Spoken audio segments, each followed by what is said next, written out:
Funky slide guitar music that comes in every Monday through Friday, live at 5 on Newswire and the Evil FB Network and YouTube. And I don't know why. My fellow Americans, I'm that. speaking Oh, tonight there's Joe. from behind the resolute desk in the Oval Office. In this sacred space, I'm surrounded by portraits of extraordinary American presidents. Thomas Jefferson wrote the immortal words that guide this nation. George Washington, who showed us presidents are not kings. Abraham Lincoln, who implored us to reject malice. Franklin Roosevelt, who inspired us to reject fear. I revere this office, but I love my country more. It's been the honor of my life to serve as your president. But in the defense of democracy, which is at stake, I think is more important than any title. I draw strength and I find joy in working for the American people. But this sacred task of perfecting our union is not about me. It's about you, your families, your futures.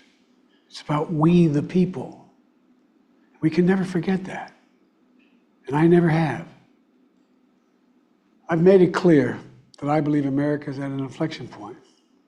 One of those rare moments in history when the decisions we make now will determine our fate of our nation and the world for decades to come. America's going to have to choose between moving forward or backward, between hope and hate, between unity and division. We have to decide, do we still believe in honesty, decency, respect, freedom, justice, and democracy? In this moment, we can see those we disagree with not as enemies, but as fellow Americans. Can we do that? Does character in public life still matter? I believe I know the answer to these questions because I know you, the American people. And I know this, we are a great nation because we are good people. When you elected me to this office, I promised to always level with you, to tell you the truth. And the truth, the sacred cause of this country is larger than any one of us. And those of us who cherish that cause, cherish it so much, a cause of American democracy itself, must unite to protect it. You know, in recent weeks, it's become clear to me that I need to unite my party in this critical endeavor. I believe my record as president, my leadership in the world, my vision for America's future, all merited a second term. But nothing can come in the way of saving our democracy. That includes personal ambition. So I've decided the best way forward is to pass the torch to a new generation. It's the best way to unite our nation. You know, there is a time and a place for long years of experience in public life. There's also a time and a place for new voices, fresh voices, yes, younger voices. And that time and place is now. Over the next 6 months, I'll be focused on doing my job as president. That means I'll continue to lower costs for hardworking families, grow our economy. I'll keep defending our personal freedoms and our civil rights, from the right to vote to the right to choose.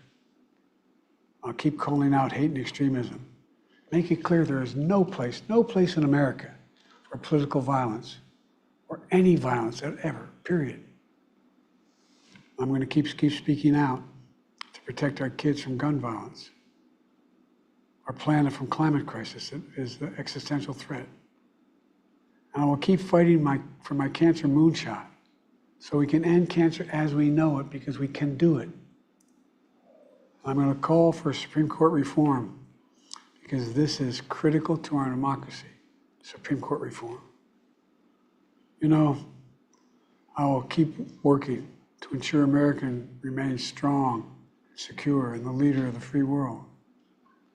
I'm the first president in this century to report to the American people that the United States is not at war anywhere in the world. We'll keep rallying a coalition of proud nations to stop Putin from taking over Ukraine and doing more damage. We'll keep NATO stronger, and I'll make it more powerful and more united than any time in all of our history.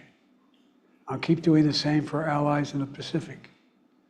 You know, when I came to office, the conventional wisdom was that China would inevitably surpass the United States. That's not the case anymore. And I'm going to keep working to end the war in Gaza, bring home all the hostages, and bring peace and security to the Middle East and end this war. We're also working around the clock to bring home Americans being unjustly detained all around the world. You know, we've come so far since my inauguration. On that day, I told you, as I stood in that winter, we stood in a winter of peril and a winter of possibilities. Peril and possibilities. We were in the grip of the worst pandemic in the century, the worst economic crisis since the Great Depression, the worst attack on our democracy since the Civil War. We came together as Americans. We got through it. We emerged stronger, more prosperous, and more secure. Today we have the strongest economy in the world, creating nearly 16 million new jobs, a record. Wages are up. Inflation continues to come down. The racial wealth gap is the lowest it's been in 20 years. We're literally rebuilding our entire nation, urban, suburban, rural, tribal communities. Manufacturing has come back to America. We're leading the world again in chips and science and innovation. We finally beat Big Pharma after all these years to lower the cost of prescription drugs for seniors. And I'm going to keep fighting to make sure we lower the cost for everyone, not just seniors. More people have health care today in America than ever before. And I signed one of the most significant laws helping millions of veterans and their families who are exposed to toxic materials. You know, most significant climate law ever in the history of the world. The first major gun safety law in 30 years. Today, the violent crime rate is at a 50-year low. We're also securing our border. Border crossings are lower today than when the previous administration left office. I've kept my commitment to appoint the first black woman to the Supreme Court of the United States of America. I also kept my commitment to have an administration that looks like America and be a president for all Americans. That's what I've done. I ran for president 4 years ago because I believed and still do that the soul of America was at stake. The very nature of who we are was at stake. And that's still the case. America's an idea. An idea stronger than any army, bigger than any ocean, more powerful than any dictator or tyrant. It's the most powerful idea in the history of the world. That idea is that we hold these truths to be self-evident. We're all created equal, endowed by our Creator with certain inalienable rights: life, liberty, pursuit of happiness. We've never fully lived up to it, to this sacred idea, but we've never walked away from it either. And I do not believe the American people will walk away from it now. In just a few months, the American people will choose the course of America's future. I made my choice. I've made my views known. I would like to thank our great Vice President Kamala Harris. She's experienced, she's tough, she's capable. She's been an incredible partner to me and a leader for our country. Now the choice is up to you, the American people. When you make that choice, remember the words of Benjamin Franklin hanging on my wall here in the Oval Office, alongside the busts of Dr. King and Rosa Parks and Cesar Chavez. When Ben Franklin was asked, as he emerged from the convention going on, whether the founders have given America a monarchy or republic, Franklin's response was, a republic, if you can keep it. A republic, if you can keep it. Whether we keep our republic is now in your hands. My fellow Americans, it's been the privilege of my life to serve this nation for over 50 years. Nowhere else on earth could a kid with a stutter, from modest beginnings in Scranton, Pennsylvania, and Claymont, Delaware, one day sit behind the resolute desk in the Oval Office as President of the United States. But here I am. That's what's so special about America. We're a nation of promise and possibilities, of dreamers and doers, of ordinary Americans doing extraordinary things. I've given my heart and my soul to our nation, like so many others. I've been blessed a million times in return with the love and support of the American people. I hope you have some idea how grateful I am to all of you. The great thing about America is here, kings and dictators do not rule, the people do. History is in your hands. The power is in your hands. The idea of America lies in your hands. You just have to keep faith, keep the faith. And remember who we are. We're the United States of America. And there's simply nothing beyond our capacity when we do it together. So let's act together, preserve our democracy. God bless you all. May God protect our troops. Thank you.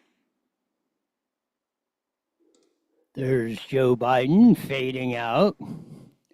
Says he's going to go. If he's going 6 months, he's going to January 20th, 12 p.m., which I have my doubts. I still think it's in the cards when Donald J. Trump wins on November 5th, 2023. He's going to hand the keys over to Kamala on that very interesting, some of the things. Let's go with the Kamala stuff. He said she's experienced. Ask Willie Brown about the experience Kamala has. Experience in letting criminals run wild in California. Prop 47, the Safe Schools and Neighborhood Act, where they basically made legal stealing and vagrancy in California, which we become the capital of the world. 47% of the vagrant population, 12% of the United States population, and there you go, 4 times more. We put programs in place. Oh yeah, Kamala. When I hear tough, I think of Kamala Harris. That first name that pops in my head. I mean, at least come up with something realistic. At least say Kamala laughs better than a laughing hyena, cackles better than a hen. At least now that's the first thought that would come to my mind if you want to talk about Kamala as number one. It's amazing at times of that, what it took him 30 seconds before he started mumbling and bumbling on that.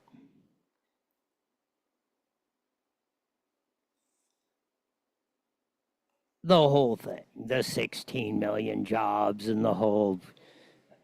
Notice he didn't say the border was secure. The borders are, and we'll get to the whole Axios story in here in a bit. They're trying to, and we got to, we're going to have a week or two of the Harris honeymoon. That's expected. You're going to get that in any type of this.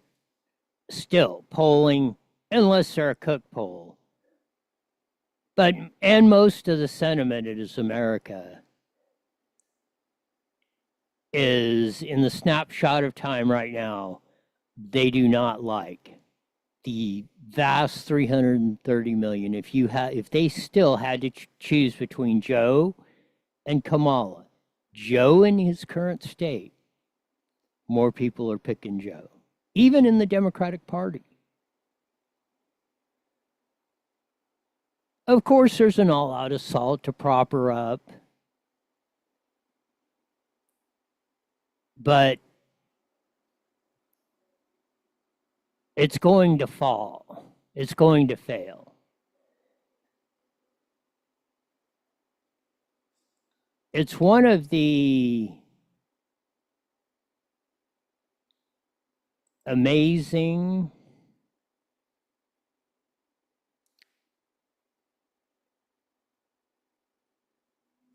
if not absolutely, 100% stunning rendition on people's psyche and how they will react. I'm sure there's a few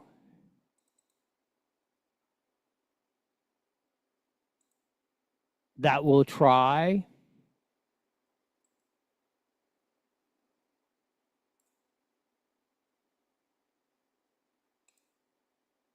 and justify support for Kamala. But in the end, I mean, there's a lot of people that don't even think she's going to make it through the convention. New York Post has a spot up how Obama, the champion, probably the biggest champion of them all, of the Democratic Party today. Reports are coming out, highly leaked, Obama saying no on Harris. She's mentally not with it enough to lead the nation. That's coming from some very credible sources in the Democratic Party. Obama, there's the headline.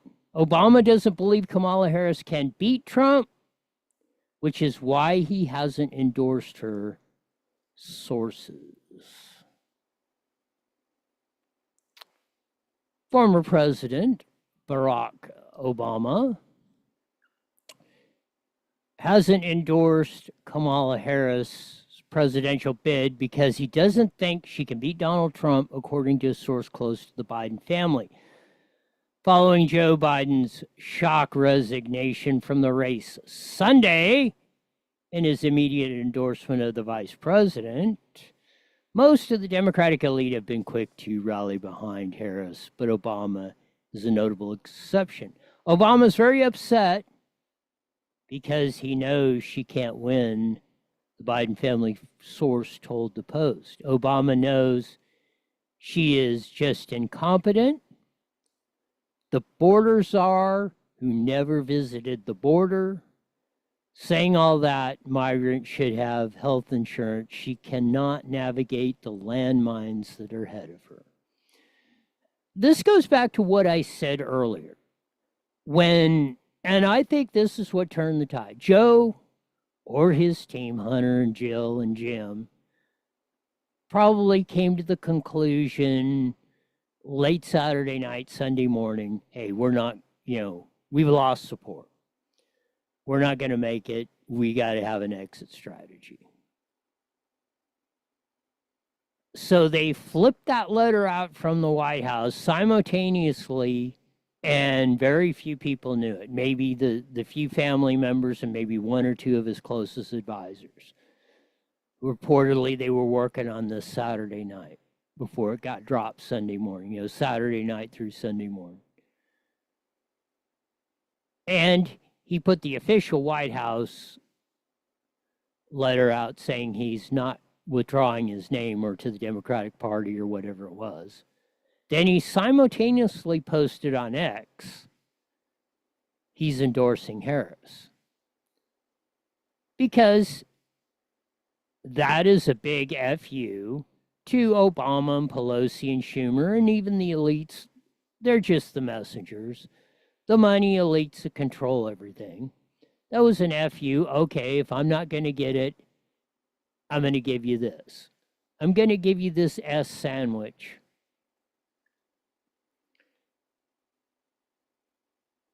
And Lord, he did.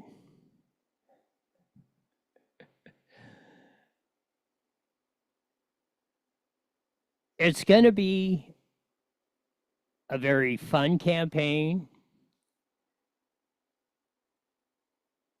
Trump has said he wants to debate Kamala multiple times. We'll see if she gets, again, with this Barack Obama thing, it's not a done deal that she walks out of the Democratic convention here in about less than a month. Because Obama packs a lot of power, probably the single most influencer, if you want to use a new term, in the Democratic side, left to center of our politics right now. There's no bigger name than Barack Obama in that category. So until he comes out and fully endorses Kamala, and if this is getting leaked,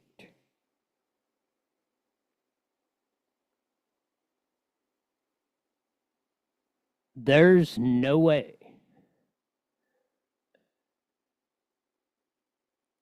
And I think if and whoever the forces are with Obama that's behind this, I think if they don't want her running for president, she's not. Now, if it's going to be Big Mike or whomever, I mean, that would be the logical choice if it was the Obamas pushing this. But it's going to be some very, very interesting times.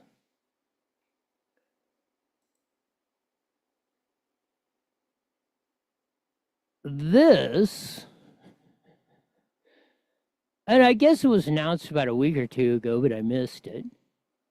Politicking with Gavin Newsom, Marshawn Lynch, and Doug Hendrickson. I never thought Gavin Newsom could make a guy like me look good. But I just want, and we will get more into this tomorrow.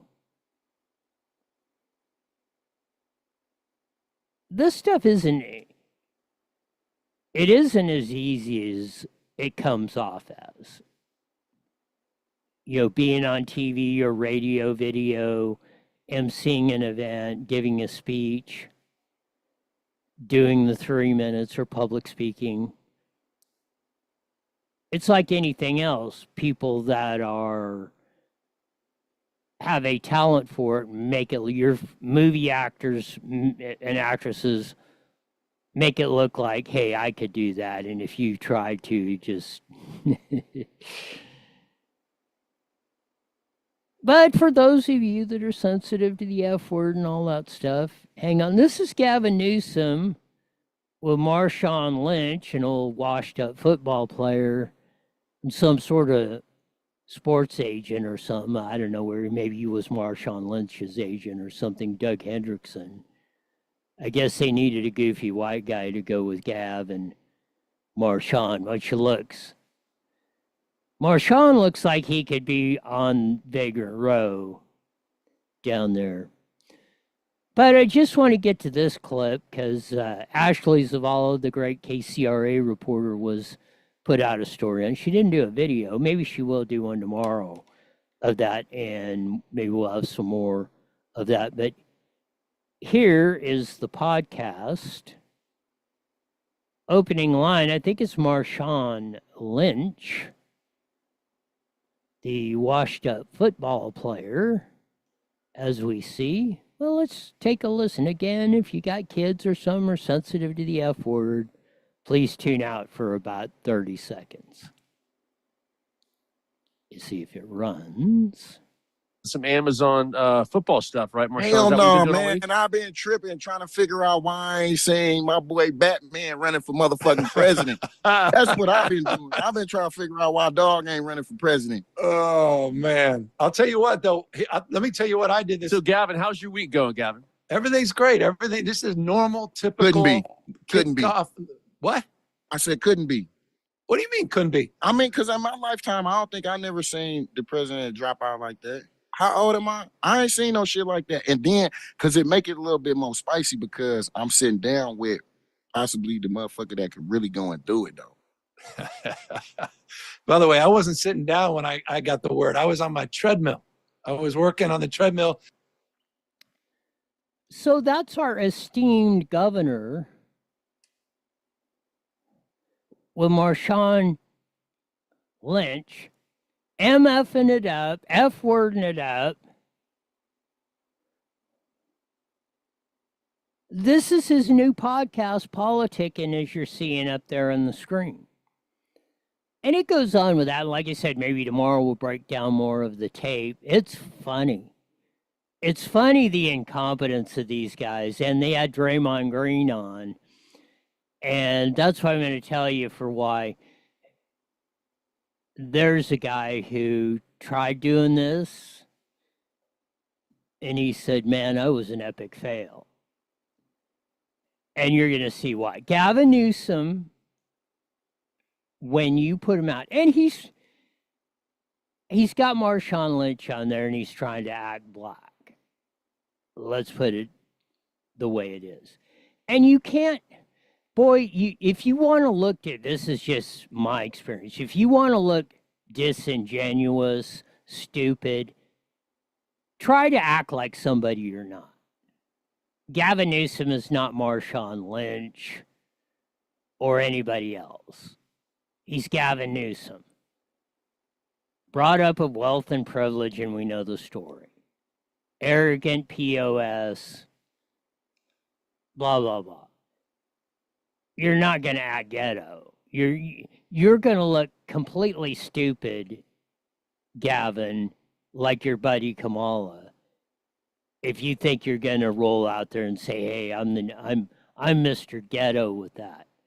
On top of that, you have the governor of the biggest state in the Union of the United States of America. And this is his podcast right out of the box. This is 3 minutes in.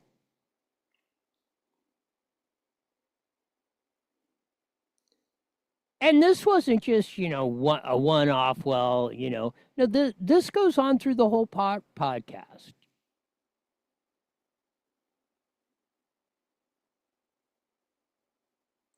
And it we'll also get into, hopefully tomorrow, I got more time to break down the tape, hopefully, of all of that. And there was over the bond, which was the main thing up there, there was a lot more fireworks going on at MVUSD at the school board meeting last night. But the board president, over some of the stuff, is going on, how the speakers need to be respectful and all that.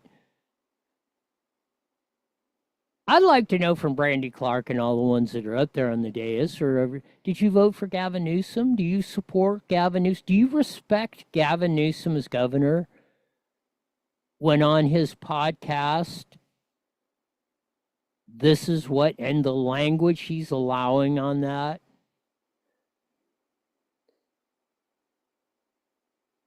Setting aside the whole First Amendment issue of free political speech and all that, this is our culture today, and we have allowed it. Good, bad, or the ugly. And you can't turn that switch on and off. If you are going to allow that, and I've said with the ladies, if you are going to gutter talk worse than us in the retarded population, and we've all heard it, and we've all experienced the genre of the way we're doing the language today, and what's allowed and what's not allowed. 20 seconds, 20 seconds.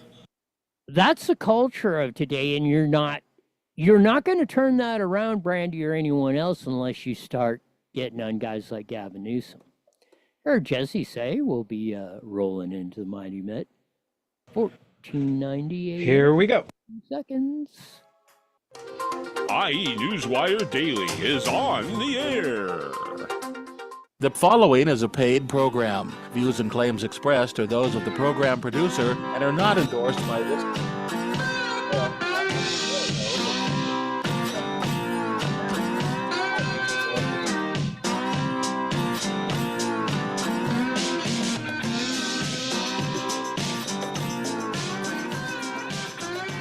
There's a funky slide guitar music that comes on every Monday through Friday, live at 5:30 on the Mighty Net, 1490 AM, broadcasting all over the Inland Empire in the aforementioned AM band. Join your best video audience in the Evil FB Network. Rumble, check us out, subscribe, type Good Night Newswire on Rumble. Adel Joe is still alive. Oh, man, he came out just about a half hour ago, made about a 10-minute mumbling, bumbling, fumbling speech, made a half-hearted endorsement. You know, he didn't mention Kamala till right at the end. We mentioned the New York Post article, and we'll get to the Axios one here in a sec. The New York Post article out that says Barack Hussein Obama is saying nil on the Kamala. Obama doesn't believe Kamala Harris can beat Trump, which is why he hasn't endorsed her, sources have said. And those sources said Kamala is an airhead.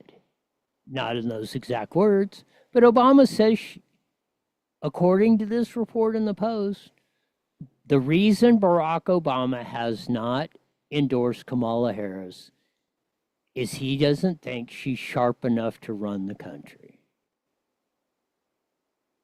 And one of the few things, along with his support of nuclear power, but he never built any power plants, I don't think, or if he did, it was very minimal.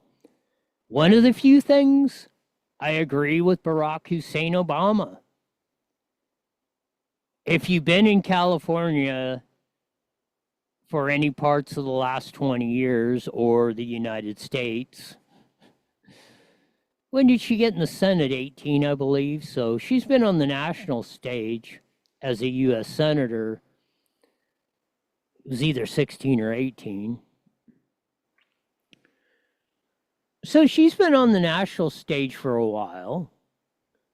The widely published reports of how she got her first job as district attorney of San Francisco, getting close to Willie Brown. Not only is she a dunce, her staffs hate her. Everyone I talked to, or all the reports I got when she was Attorney General of California, nobody liked her. Nobody could deal with her. Same when she was U.S. Senator. High staff turnover.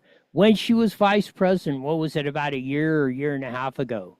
Her whole staff quit en masse, lock, stock, and barrel per reports.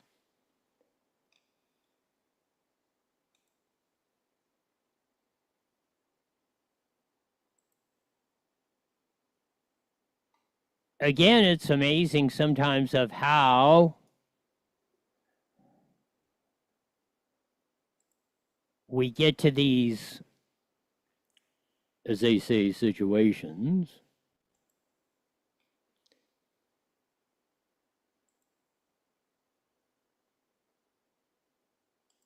But it's an interesting study in human behavior that we keep electing dorks like this. And this is why it's important to vet them at the local level. So, she started out district attorney of San Francisco, up to attorney general, up to U.S. senator, up to vice president, still potentially president of the United States. Looking at Joe, and the reports have been coming out now for really since he was running for the presidency in 2020, but since 2021, now the reports are coming out. He's been senile the whole time he's been in office, at some degree.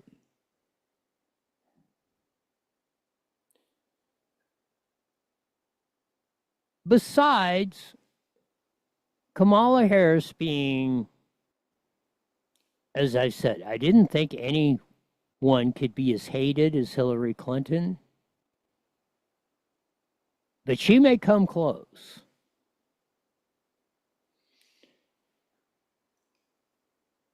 And again, we're going to have to go through the Harris honeymoon. But this was the latest one that broke today. Axios hit with community note after claiming Harris was never border czar. Axios corrects its own past reporting, say it incorrectly labeled Harris border czar in 2023. It's by Brian Flood in Fox News. Multiple media outlets insisted Kamala Harris wasn't the border czar, despite being put in charge of the border crisis when she took office, including Axios, which used the exact phrasing in its own reporting. Harris was tasked early on in this endeavor. Joe Biden said it. It was part of her portfolio. And we have the all-ever famous interview. What was it Lester Holt asked her? Well, have you been to the border? Would she say, I've never been to France either? Because she said, we've been to the border. He said, have you been to the border? Well, no, I haven't been to the...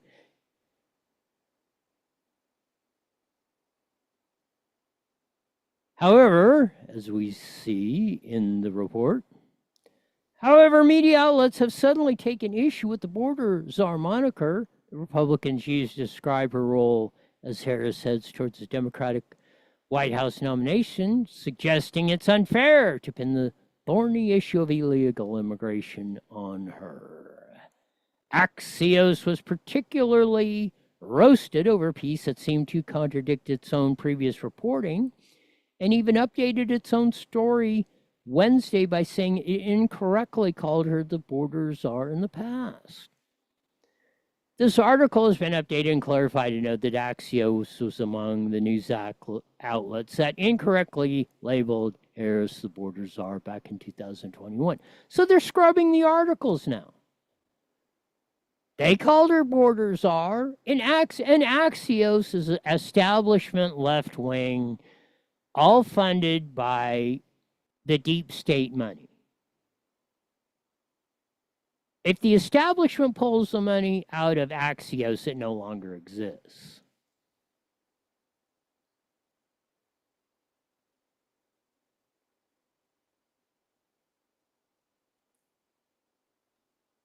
She's been referred to as the border czar. Biden said he put her in charge right off the get-go. Right after he signed the executive orders, first thing, January 20th, 2021, executive orders opening the borders, come on in. Then within weeks, it's total chaos down there. After Trump had it stamped down to almost nil, now it's going crazy. He sends Kamala Harris down there. She's going to fix it. The Mexico president, well, the former one, they only get one term. But the last one, she calls him up or goes down and has a meeting or whatever. And he laughs her out of the building. He says, what is the matter with you people? We had this fixed with Trump. Now you clowns come in here and jack it all up. Now we're out scrubbing our old articles. Are we misinformed with borders? Or what the hell are you going to call her?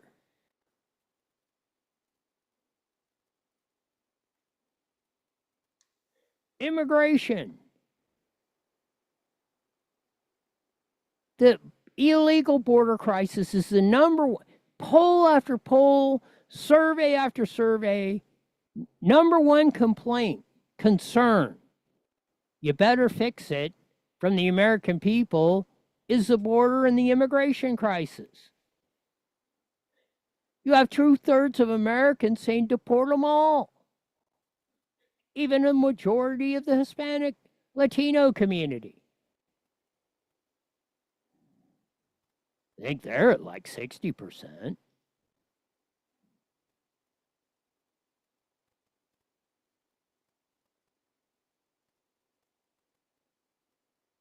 Axios put in there why it matters. The number of unaccompanied minors crossing the border has reached crisis levels. Harris, appointed by Biden as border czar, said she would be looking at the root causes that drive migration.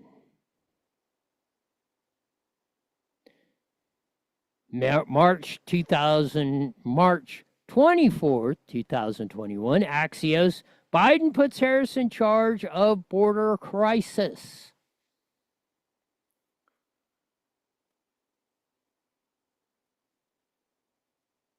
In April of 2021, Axios itself published multiple articles referring to Harris as Biden's border czar.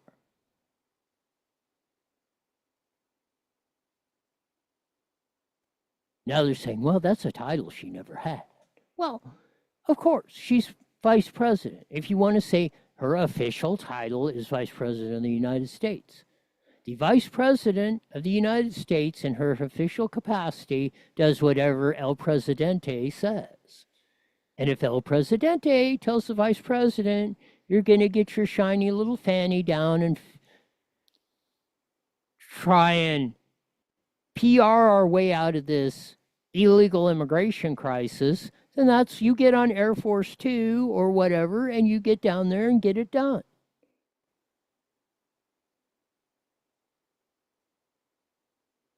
Axios previously reported on April 14th and March 24th, 2021, that Kamala Harris was appointed as border czar. Harris appointed by Biden as border czar. President Biden is putting Vice President Harris in charge of addressing the migrant surge at the U.S.-Mexico border. So now we're playing word salads. Okay, instead of saying Biden put Harris in charge every time, it's much easier to say she's the border czar. She's the one in charge of this. Biden dumped that on her plate. Now own it, lady. This is how disingenuous this whole thing is. We're getting lied to. We're going to, of course, we never scrub anything or do that or take down your posts on social media or another. No, there was no collusion or anything or any. Stick it where the sun don't shine. You've been caught red-handed. Trying to clean up the mess on aisle 14 that is now the center-left, the loons, the clown show that's been run in the United States for 3.5 years. I will agree with Slow Joe. We are going to make a choice here in about 3.5 months. While you never say never, and politics can change in a heartbeat, and we all have experienced that, especially even if you've just been aware of it the last month.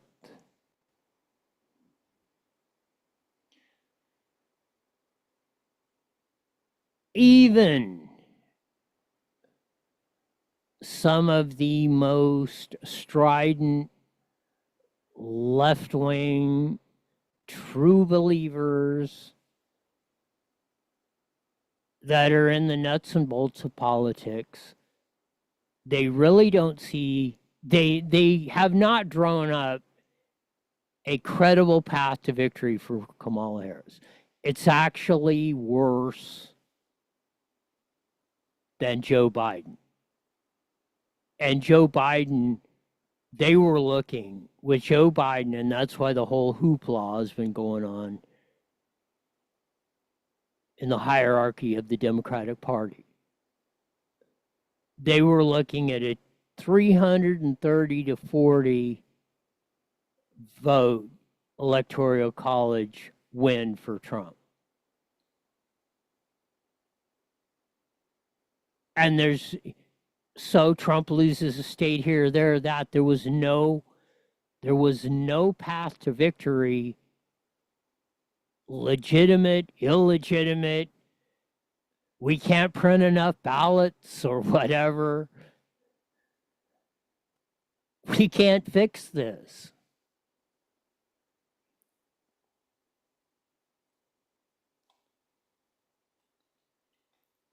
I mean, it goes back to the whole social media stuff and, oh, we're not scrubbing any of this. And then the fact checking, the phony fact checking.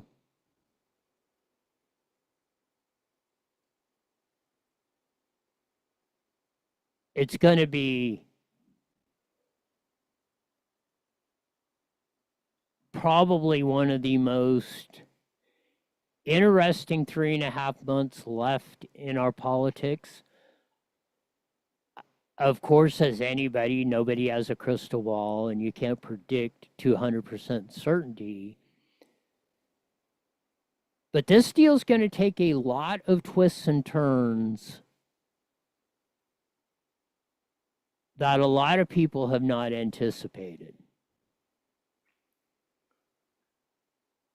And one of the stark reminders of this is just what happened today. They're in an all-out campaign. They're trying to prop up Kamala. She raised $1 gazillion in 24 hours.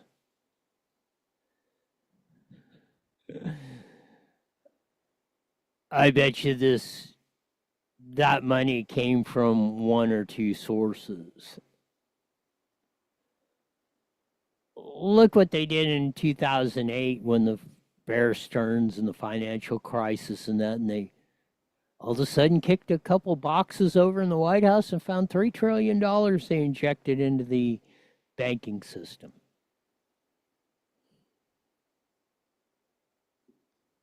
You don't think they could come up with 50, 60, $70 million? Hell,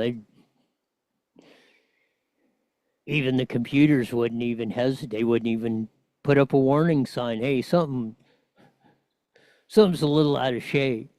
Like if you get a warning on your phone, hey, somebody might be, you get these suspicious charges on your credit card or something or other.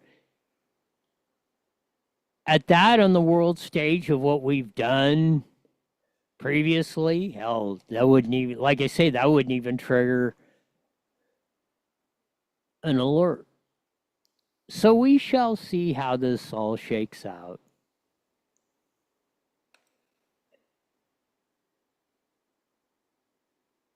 It'll be where I'm really curious to go is how this is going to affect the down ballot races. How is it going to shape the U.S. Senate seats, the governorships that are up, the 435 members of Congress who run for re-election or election every 2 years,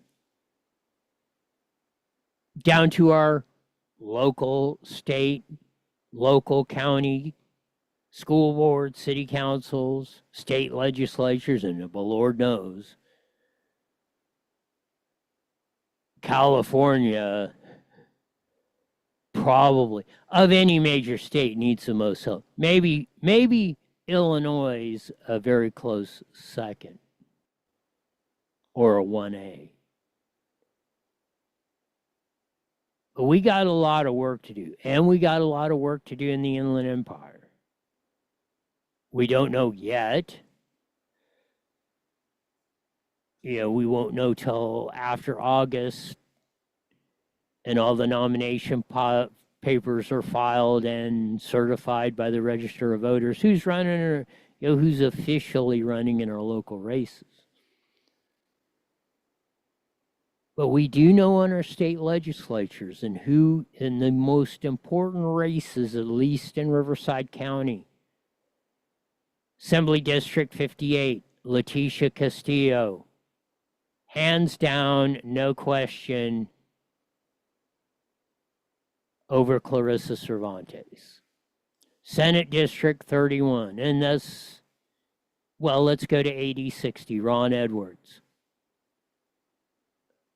A gazillion percent more than Corey Jackson. Oh, we shouldn't have to even get into the reasons why of that, but we will as the campaign heats up. And then Cynthia Navarro, State Senate District 31, which they all encompass. Cynthia Navarro's Senate District encompasses 80, 58, and 60. He's getting a little bit in the weeds again. But Assembly District 58 is basically Riverside, I think some of Corona Norco area in there. Assembly District 60 is basic touch of Moreno Valley over there in High Grove, but basically Moreno Valley, Paris, San Jacinto, and about 20% of Hemet. And then Cynthia Navarro's Senate District 31 will encompass both of them. That's the current seat that's occupied by Little Dickie Roth, who's running for first supervisor. So much of the progress we made in the alliance. Oh, Joe wanted to chime in again. He wasn't done yet. No, he's probably snoozing asleep. They're saying, but it's a wonder he's hardly ever up past 7 o'clock Eastern time, which it's almost 9. That's what part of the reports were coming out. They were trying to move state dinners, or like, let's say Netanyahu's who's visiting now, and maybe later on the week we'll get into the whole. That's another. I'd have lost the farm if you would have seen the support for Israel, which was like almost unquestioned in the United States, and now it's almost like they're becoming on our enemies list. But let's say Netanyahu's in town, and they have a state dinner with the dignitaries and all the pomp and circumstance, and they tried moving them down. They usually have them at 7 o'clock because guys and gals there want to drink and stuff and all through the night. So they usually start them 7, 8 o'clock. They moved them down to 5 o'clock, which is almost unprecedented. And he's canceled a lot of them because he can't make it.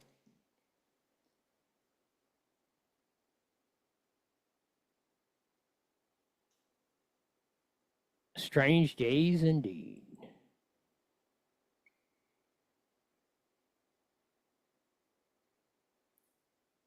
On that, we usually have Susan Shelley on Wednesday, but she had a emergency come up and couldn't be with us. Hopefully, she will have that taken care of and be able to be with us next week at her usual time. But we wish Susan well on that, and hopefully we'll have a official report on that very soon. Of that. Man, these hours go quick. Or I can beat a topic to death. It's not as easy like Gavin Newsom. Try to talk on a subject for an hour. Not as easy as you think it is. As you know, I've been talking about standing up for our country, doing something. These big box stores stayed open while the little guys closed. Will our voices be heard? Does voting with our dollars work? PatriotSwitch.com gives patriots the power to walk away from the big box stores forever. Stop supporting the enemies of freedom now. That's why PatriotSwitch.com was created, for those who support America. PatriotSwitch.com. Is your car doing the hucklebuck and afraid you will be stuck? Well, head on down to Toyota of San Bernardino, Nissan of San Bernardino, Subaru of San Bernardino, and the San Bernardino Auto Mall, and catch a Camry, look ravishing in a Rogue, or be styling in a Subaru. Don't forget I-10 Toyota in Indio for those of you in the lower desert. You deserve to be the happiest human on the planet. So head on down to one of these 4 great dealerships for the car of your dreams. Spread the word. IE Newswire is now on every Monday through Friday, live at 5 p.m. on Rumble and KMET 1490 AM, 5:30 to 6 p.m. Join all the cool kids who want an eclectic look at the news without all the filters of the evil scoundrels of social media and the despicable dorks of the dominant press. Don't bumble and stumble. Subscribe to IE Newswire on Rumble and roll with the best hillbilly hoedown around. That's it. If you want to buy American, go to patriotswitch.com. Need a new Subaru or Toyota? Go to one of Cliff Cummings trade dealerships at San Bernardino Auto Mall at the 10 and 215 freeways. Don't forget I-10 Toyota down in the lower desert. What a day. I'm sure it'll be more exciting tomorrow and especially the next 3.5 months. And I think if Trump gets in, and I think the odds are really good, I think the fun's just going to be beginning, because nothing more dangerous than a dude who doesn't have nothing to lose and he can't run for re-election. So, Katie barred the door. That'll do it for today. As we usually say at this time, it's mandatory you're back here in 23 hours. Why? To hear the best darn show in the whole wide world. Until then, see ya.